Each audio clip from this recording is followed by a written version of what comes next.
perfiles de agresores y perfiles de víctimas, y obviamente en un grado diferenciado de 95.6% las víctimas eran mujeres y los agresores de igual forma el 83% eran hombres.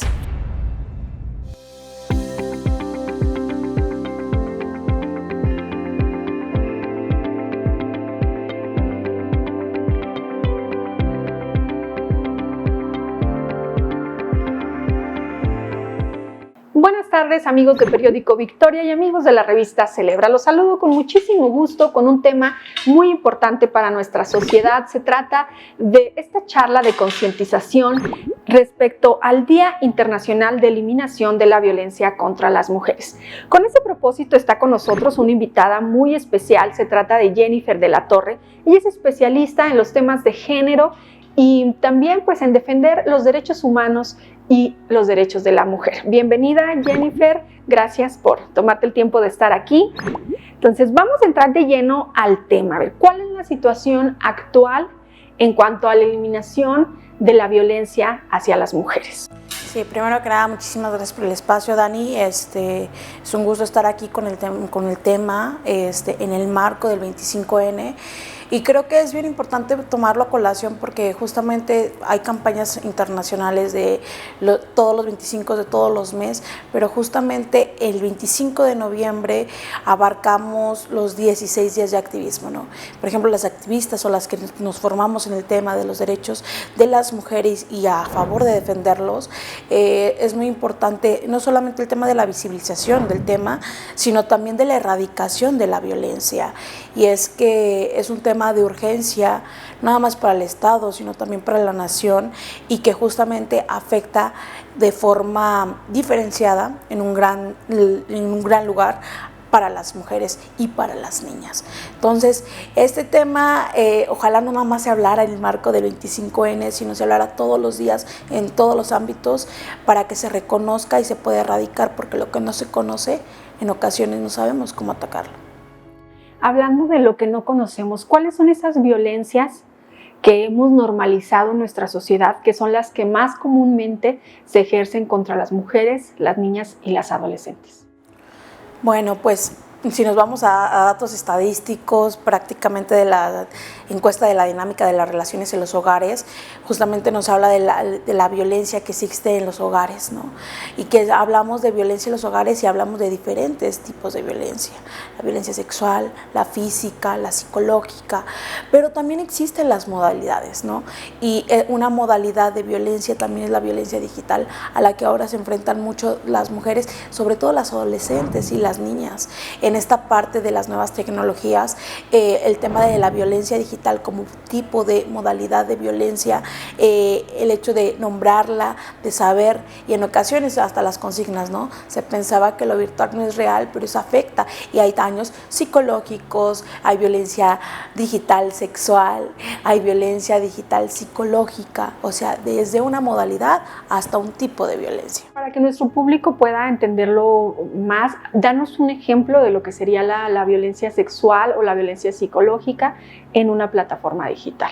Sí, bueno, por ejemplo, cuando hablamos de violencia digital sexual, hablamos de todos esos delitos que existen, por ejemplo, contra la intimidad sexual, el hablar de sexting, que es un derecho, pero el hecho de no compartir ese contenido sexual sin el consentimiento de la persona, ahí entonces hablamos de una violencia sexual digital, porque es a través de la plataforma, por violencia de compartir, almacenar, difundir contenido sexual íntimo, ¿no?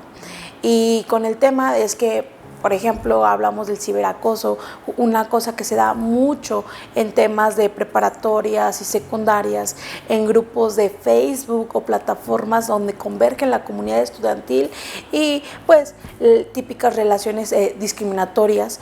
Hablamos de color de piel, gustos, y es el ciberacoso, el ciberbullying el que se da en estos ambientes digitales, pero obviamente con la hazaña de discriminar, violentar, denigrar a unas personas. En este sentido, para que podamos diferenciarlo, ¿cuáles son esos atenuantes que tienes por el solo hecho de ser mujer que te hagan más propenso, porque no es el mismo tipo de violencia la que se ejerce de hombre a hombre o el que se ejerce de un hombre a una mujer. Así es. Yo quiero entender y quiero comentar lo que la violencia le puede pasar tanto a mujeres como a hombres, pero se ensaña contra las mujeres. Y así es porque se hace todo un estudio de investigación en estudios de razón de género, y tenemos ahora lo que es delitos tipificados como el feminicidio, y hay ciertas características en las que hablamos de la violencia más extrema contra las mujeres, que es el feminicidio, ¿no? Y entonces hay ciertas características de cómo se va violentando a las mujeres, incluso algo que es muy socializado, el tema de los violentómetros y cómo va esta violencia en ascenso. Y hablamos de, ahorita que lo mencionábamos, del tema de la violencia digital. Hay un reciente estudio de 2022 que hizo justamente el Frente Nacional para la Sororidad, que es esta organización nacional que se encargó de legislar y hacer una ley, no inspirarla, la de la ley Olimpia, y hicieron, porque al final de cuentas todo el tema de la violencia digital llega, mucho de las víctimas llega con las activistas, las que defendemos y promovemos estos derechos de qué hacer, estoy siendo víctima, qué se hace. Y como existe un analfabetismo jurídico, hay que decirles qué pasa, y obviamente con un aspecto de acompañamiento a las víctimas. Entonces eran tantos los mensajes que llegaban a las redes sociales del Frente Nacional para la Sororidad, que después esos datos se empezaron a sistematizar para sacar un informe, y ese informe de 2022 arrojó diferentes perfiles de agresores y perfiles de víctimas, y obviamente en un grado diferenciado de 95.6% las víctimas eran mujeres, y los agresores de igual forma el 83% eran hombres. Que esos son exactamente los datos que deberían escuchar o tratar de entender los hombres, que dicen, es que nosotros también somos agredidos, es que nosotros también sufrimos de violencia, es que nosotros estamos más en riesgo que ustedes. Y es que lamentablemente los números sí nos dicen eso, los números nos están diciendo que las víctimas son mayormente mujeres y que los agresores son mayormente hombres. Así es. Y si nos vamos al tema de incluso datos estadísticos del Secretariado Ejecutivo, nos dice que hay más muerte de hombres, sí, pero porque se matan entre ellos. O sea, una muerte de un hombre la ejerce un hombre. Y cuando hablamos de muertes de mujeres, es que las matan los hombres, no las matamos nosotras. Entonces, yo creo que es muy importante también hablar de este tema, de concientizarlo, pero sobre todo poder identificar esas pequeñas acciones que van en ascenso, como comentó, y que hablar de violencia del 25 de noviembre es recordar a todas las víctimas de feminicidio, es hablar y escuchar a cada una de las víctimas, es saber o reconocer violencias familiares, identificar los secretos familiares que también existen, las denuncias que están cuantificadas, pero también existe la cifra negra. Al referirme de cifra negra, es todas esas víctimas que no denuncian, que se callan, que son la mayoría. Y que muchas de las víctimas que denuncian lamentablemente no llegan a tener una resolución. Sus situaciones en las fiscalías de este país, que pues tiene esa deuda histórica de atender las denuncias y las quejas de las mujeres, porque muchas de ellas terminan siendo, digamos, material de archivo para las fiscalías. Así es, yo creo que justo en esta parte es bien complicado ver una comparación de justicia. Cuando hablamos de justicia, hablamos de que cuando haya o exista justicia no tiene que ser lenta. Y la mayoría del actuar de las personas que se encargan de la procuración y la administración de la misma, su justicia es muy lenta, muy burocrática, ante una situación de violencia urgente y extrema para una víctima. Hemos tenido la obligación como mujeres de acompañar ciertos casos de víctimas de personas cercanas, y es que identificamos a la víctima de feminicidio y se piensa que se trata o se concentra solamente en la muerte de una mujer, pero no hablamos y no visibilizamos a los familiares, a los hijos que quedan huérfanos. Sí, víctimas también. Que también forman parte de este círculo que converge en una situación grave de violencia contra las mujeres. Que falta hacer muchísimas cosas. Por ejemplo, cuando hablamos de violencia digital, por lo menos en el estado de Durango no hay una fiscalía, no hay un departamento especializado de atención a casos de violencia digital, en comparativa con otros estados que sí los hay, por ejemplo en Ciudad de México, que hay un departamento especializado para ello. ¿Qué más falta? El tema de la vinculación, no nada más de la fiscalía, sino entre dependencias. Un tema que a mí me llamó mucho es que una duranguense víctima de feminicidio, que es de aquí, que su familia es de aquí, sus hijos de aquí, ella trabajaba en Sinaloa. Cuando pasó su feminicidio, mejor las autoridades de Sinaloa le dieron un acompañamiento a los hijos y le dieron una beca a los hijos que quedaron sin madre. Entonces, este tipo de políticas públicas son las que se necesitan de forma urgente. Y sí, no nada más la justicia punitiva, esa de encarcelar al feminicida y darle la máxima sentencia, no hace una reparación de daño integral para las víctimas, y nada lo hace, pero sí hay acciones al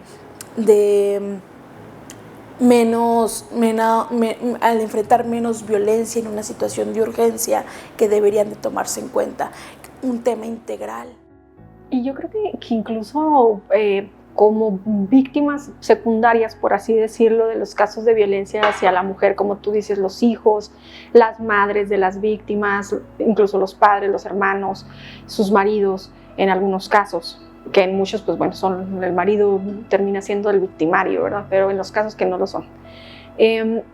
Ocurre desde un inicio una serie de cosas en las que, para empezar, pues la poca credibilidad que se les da, ¿no? El siempre buscar una excusa o una justificación para lo que pasó, porque hemos normalizado tanto que se agreda a la mujer, que para cierto sector de la sociedad quien tiene la culpa es la víctima, y van a encontrar una manera y van a armar un discurso en torno al suceso en donde va a ser la víctima quien sea la responsable, porque va desde el que porque saliste a esa hora, porque estabas sola, porque no te fuiste con tus amigas, porque si el marido ya te golpeaba no lo dejaste, porque si el marido ya era violento no lo denunciaste. Entonces, de alguna manera empieza todo desde eslabones tan pequeños en los que estamos tan deficientes, que es desde ese reconocimiento a los hijos como víctimas también, víctimas de las cosas, ese reconocimiento a la familia como víctimas, ese como sociedad no revictimizarlas también, como sociedad darles el beneficio de la duda y creerles a las víctimas ante todo.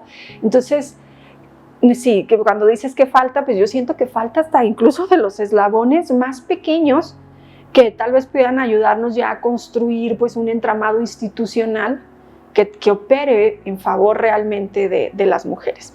Y ya que hablamos, ya nos hablaste de la violencia cibernética, de la violencia en el hogar, y pues bueno, lamentablemente el feminicidio, que sigue siendo muy común en nuestras sociedades, pero vamos a hablar un poco también de una violencia más común, esa violencia que se da en los espacios públicos, o la violencia que se da en los entornos laborales hacia las mujeres. Y también en el caso de las niñas y adolescentes, la violencia hacia ellas en el entorno escolar. Porque pensaríamos que no son violentadas por ser niñas, por ser jovencitas, pero en realidad también sufren una serie de violencias, ¿no? Desde la obligatoriedad de una vestimenta, por ejemplo, que es muy incómoda para las niñas, muchas cosas. Entonces, háblanos en ese sentido de estas otras violencias que también ocurren, que a lo mejor pues, no llegan a un desenlace tan fatídico como es el feminicidio. Sí, yo creo que en el tema de la violencia contra las mujeres es un tema estructural. Cuando hablamos de un tema estructural, hablamos de la cultura, de la sociedad, incluso del tema en el ámbito de la educación, y cómo estas violencias van van perpetuando la violencia.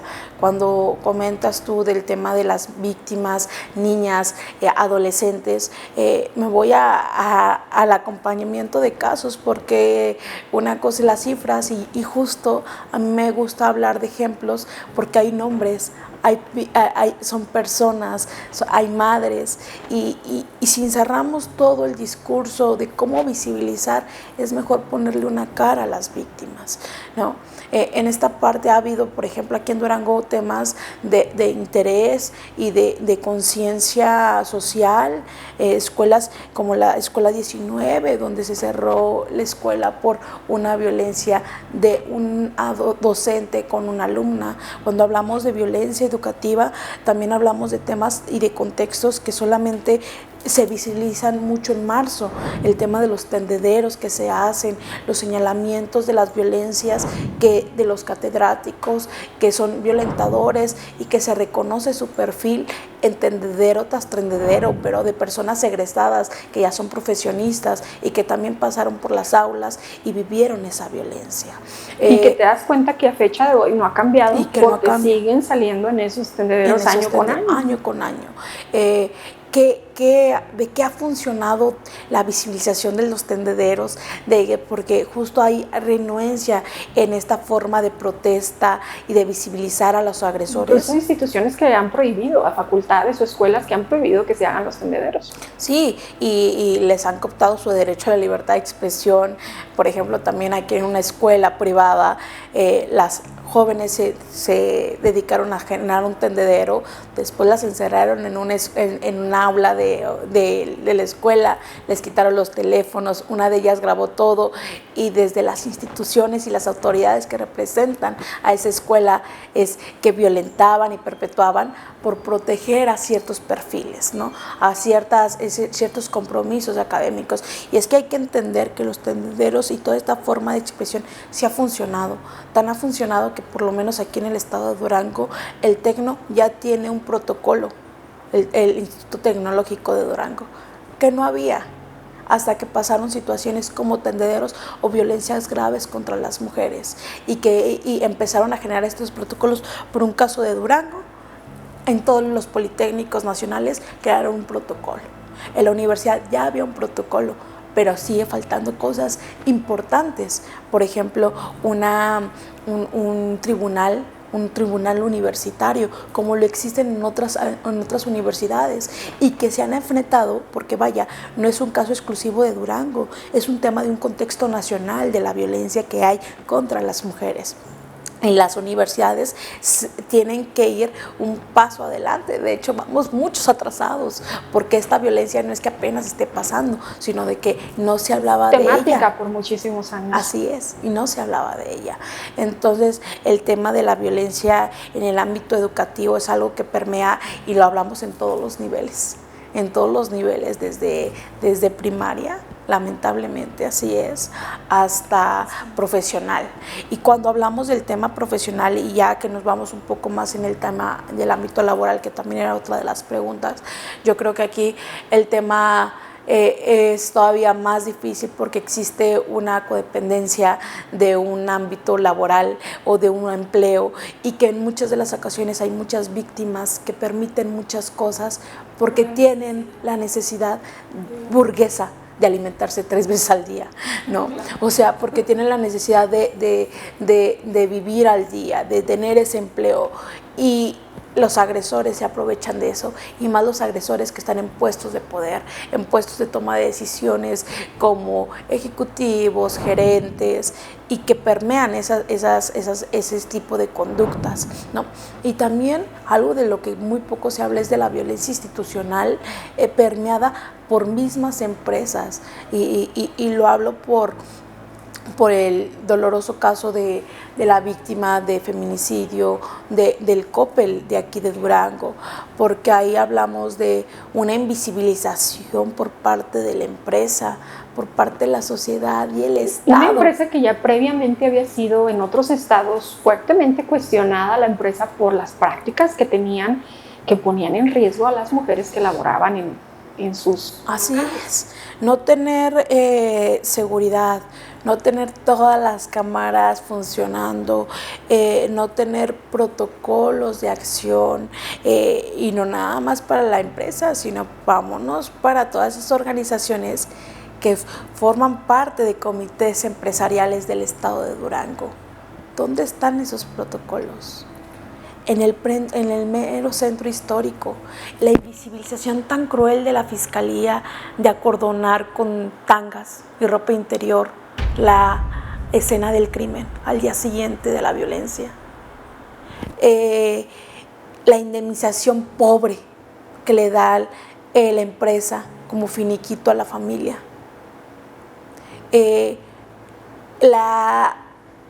en pleno domingo, en un día muy transitado, y cómo a la sociedad duranguense ese caso dolió mucho, dolió tanto que fueron, ahora sí no nada más las feministas, a las que siempre se les critica y se les señala, la sociedad exacerbada, médicas, médicos, estudiantes saliendo de la facultad que estaban ahí por el dolor, vecinos, vecinas de la comunidad de Conlili, las personas de ahí todas enojadas, con mucha rabia por esa situación. ¿Qué decir del caso de la niña Madeleine? No, terrible, terrible. De la colonia Carlos Luna, ¿no?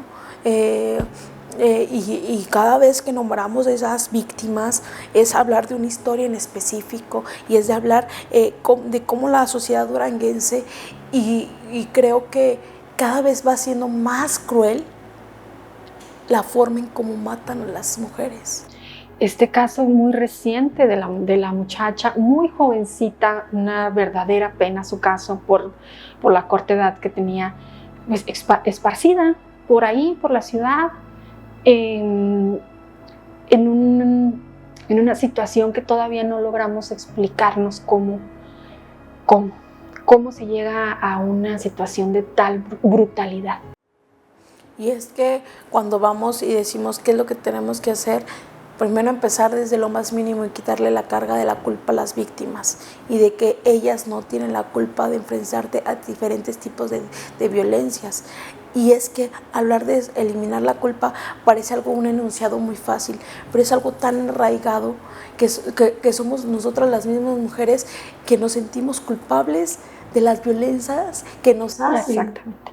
Porque justo este caso que acabamos de mencionar es un ejemplo de lo que te comentaba, que eso para mí es muy indignante, como en este caso decían, bueno, pero es que ¿qué hacía tan lejos de su casa? Pero es que ¿cómo fue tan noche? Pero es que dicen que estaban ingiriendo bebidas alcohólicas. ¿Cómo? ¿Por qué se pone a tomar con alguien? Pues ¿por qué? Pues tú porque lo haces. El 90% de la gente, o no sé cuál sea la estadística, la mayoría de las personas han consumido en alguna ocasión de manera social una bebida alcohólica. Eso los hace que ya por ese motivo sean susceptibles de vivir una violencia de esta naturaleza. Y había mucho más discurso en torno a cuestionar los actos de la muchachita que a cuestionar los actos de un hombre que acababa de cometer un crimen brutal, con una hazaña y con no solo contento, no fue contento con haberla privado de la vida, sino aparte la humilló, aún después de haberla matado, con el hecho tan agresivo de haberla esparcido. Imagínate, para una familia, el hecho de no poder recuperar un cuerpo completo. Y es que antecedentes tan fuertes como ese que vivimos aquí en Durango, lo vivimos desde 2020 con el caso de Ingrid Escamilla, ¿no? Y que ahí no nada más fue la misma situación de violencia feminicida tan cruel del desmembramiento del cuerpo de la mujer, sino que allá en 2020 los mismos medios de comunicación, las autoridades de atención inmediata o de primer atención, policías, tomaron fotografías y las difundieron de ese hecho tan cruel. En Durango no se hizo, pero el solo hecho de narrarlo ya es una historia cruel, muy difícil. Y es que cuando hablamos de la culpa tenemos también el caso de la chica de Lerdo, también duranguense, que por simples hechos, celos del novio, de la forma de su vestimenta, quitó la manguera de la moto, le roció gasolina y la quemó viva. Y eso también fue este año. Entonces, cuando hablamos cada uno de los casos tan crueles de las víctimas de feminicidio, no es el hecho de revictimizar la misma violencia, es el hecho de visibilizar y hablar de ella, de que cada vez está siendo más fuerte y la sociedad duranguense cada vez tiene que tener más caparazón para ver el nuevo caso de violencia feminicida, ¿no? Y que muchas de las acciones que funcionan o se piensa es el tema punitivo, pero no es ahí, lo estábamos enfocando mal. El tema punitivo es importante, sí, pero no devuelve a la vida de las mujeres, no hace que la violencia baje en signos de prevención. Así no es. Hay acciones tan cotidianas como generar nuevas políticas públicas en materia de violencia contra las mujeres, dejar de hacer cursos de belleza y cursos de pintar uñas, que esas acciones a lo mejor coadyuvan el tema de la violencia económica contra las mujeres y hace que sean un poco más autónomas, pero no las protege de las demás violencias. Estamos enfocándolo mal y por ejemplo, algo que yo podría decir como de estudio comparativo, el tema del proyecto de las lunas que hay en Ciudad de México, que justamente son estos grupos integrales que le dan asesoría jurídica, psicológica, son lo que se necesita que se ejerzan acá y bien los botones de pánico, pero hay que procurar que sirvan. O sea, de entrada. En ese sentido, porque ya lamentablemente vamos contra el tiempo, quisiera pedirte un comentario final respecto a esto, prevención, un comentario de prevención y de nosotros como mujeres en lo individual, ¿qué podemos hacer para contribuir, así sea con nuestro pequeño grano de arena, a mejorar la situación de las mujeres en nuestra comunidad? Lo primero de ellos es un mensaje claro para todas las mujeres que sufrimos violencias, que eliminemos y tratamos de eliminar y saber que no es nuestra culpa. Que no es nuestra culpa y que aunque pensamos que estemos solas, no lo estamos. Siempre hay una red de apoyo que no la tenemos visible, pero ahí está, para dar un acompañamiento, un consejo y para saber que todo el tema de una denuncia es muy pesada, pero en acompañamiento es un poco menos. El tema, un mensaje para las instituciones es que dejemos de ser indolentes con las situaciones y que dejemos de fingir de forma institucional y que empecemos a actuar y que no se quede solo en el discurso, sino en la práctica, en el acompañamiento, en la capacitación incluso de los servidoras y servidores públicos. Y para la sociedad, que nos duela, que nos atraviese, y no porque no sea nuestra familiar y no porque no sea nuestra víctima, no es algo que vamos a dejar de luchar por ello, que lo que nos pase a nosotras le puede pasar a cualquier mujer. Y no porque no sean parte de nuestro círculo esas mujeres, o es que hay en todas las esferas, en todos los niveles, esta violencia se perpetúa contra las mujeres y las niñas. Y tenemos que unirnos a la prevención y la erradicación de la violencia contra las mujeres, indignándonos y de todas las formas posibles, porque todas las formas son válidas, desde la protesta, desde los discursos, desde mejores acciones de la educación, desde el tema de una generación de valores en los hogares, todas las formas para tratar de inhibir esta violencia que afecta a mujeres y a niñas son válidas y tenemos que seguir como sociedad haciendo que esto nos importe, porque la vida de las mujeres importa. Así es, y yo creo que también no solo como mujeres, sino como hombres y todos nuestros seguidores, que también tenemos una fuerte base de seguidores que son hombres, que la cooperación de ellos en este sentido es sumamente necesaria. Las mujeres no podemos erradicar algo que no somos nosotras las que lo estamos ejerciendo. Sí. Entonces necesitamos también de esa parte de los hombres. ¿Cuál es la parte, ya para cerrar, que le toca a los hombres? Yo creo que la parte que le toca a los hombres es justamente en sus círculos sociales, con los mismos hombres, con sus mismos compañeros, sus mismos amigos, tratar de identificar, porque no todos los hombres son agresores, pero siempre hay un agresor. No todos los hombres son agresores, pero siempre hay un agresor. Y aquel hombre que no sea agresor identifica a uno que sí lo es. Entonces, tratar de, tal vez, de darle, de encubrirlo, de romper ese llamado pacto patriarcal y hacerle ver que el tema contra la violencia contra las mujeres no es normal y no debe de ser, y debemos de seguir rompiendo estos patrones, y de ámbito cultural tenemos que romper con la cultura machista, y para romper con la cultura machista tienen que empezar con los hombres. Así es, pues muchísimas gracias por haber estado con nosotros, licenciada. Es un gusto siempre poder compartir esta información que es de valor para todos nuestros seguidores. Vamos a estar publicando eso en todas nuestras redes sociales. Los invitamos a dejar en los comentarios cualquier duda que tengan. Se la vamos a hacer llegar a nuestras especialistas. Ahí también siempre ponemos el contacto de las personas que nos acompañan para si usted está en una situación vulnerable o cree que requiere la atención, siempre pueda acudir a algún especialista que pueda brindarle al menos la orientación necesaria. Muchísimas gracias por haber estado con nosotros. Fue un gusto, amigos de Periódico Victoria y Revista Celebra. Mi nombre es Daniela del Palacio y como siempre vamos a continuar subiendo contenido del agrado de todos ustedes.